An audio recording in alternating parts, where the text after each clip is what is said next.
Hello and welcome to Capacity TV. My name is Natalie Bannerman, Deputy Editor at Capacity Media.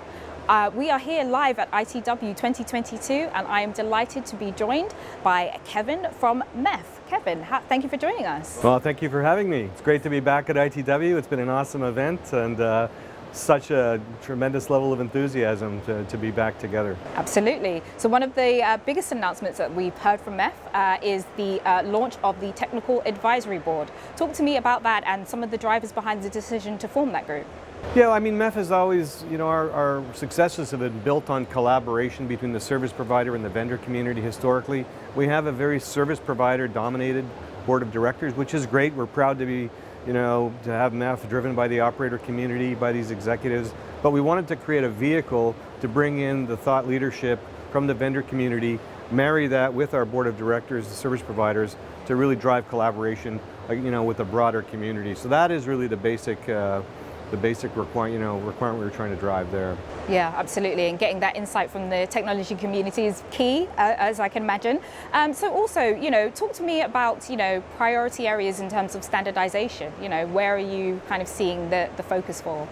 Well, the biggest priority that we have right now, I mean, there's several, but the one that comes to mind here that's most relevant for this community in particular is the standardization of APIs. And in particular, inter-carrier APIs for wholesale service automation. We have an automation framework which will ultimately enable automations of services, network services across the complete supply chain. Right now, there's huge traction in the wholesale community to automate transactions amongst themselves. We're now tracking around 60 companies that are either in production or planning to be in production, and that number is growing considerably. So every discussion we've had with the operator community today has been around that topic. So that's huge.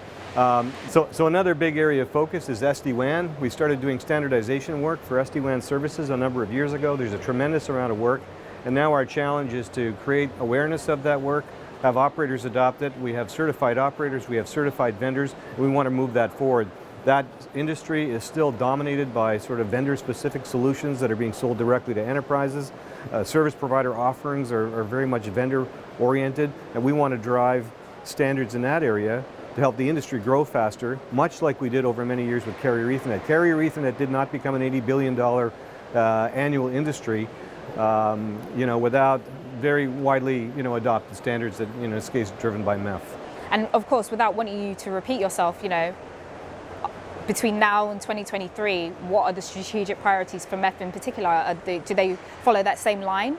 The two items we talked about are obviously strategic priorities, but we want to take that to another level to give operators the ability to automate services across a very diverse supply chain of suppliers, whether that's hyperscalers, service providers, vendors that are now selling services from the cloud and so on, automating right through to enterprises that are embarking upon their own digital transformation efforts. So, there's a lot of education required for us to, create awareness of what we're doing and how we add value, but we're well on our way and we're excited about the journey.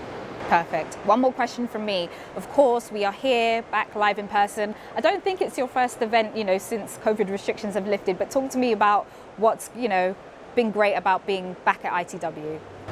Well, you're right, it's not our first event. We had an awesome meeting last week in Paris. The MEF community came together for the first time in 2.5 years. Orange hosted us. We had a wonderful time in Paris, very productive, and of course, a lot of the discussions were centered around the 2 points I made.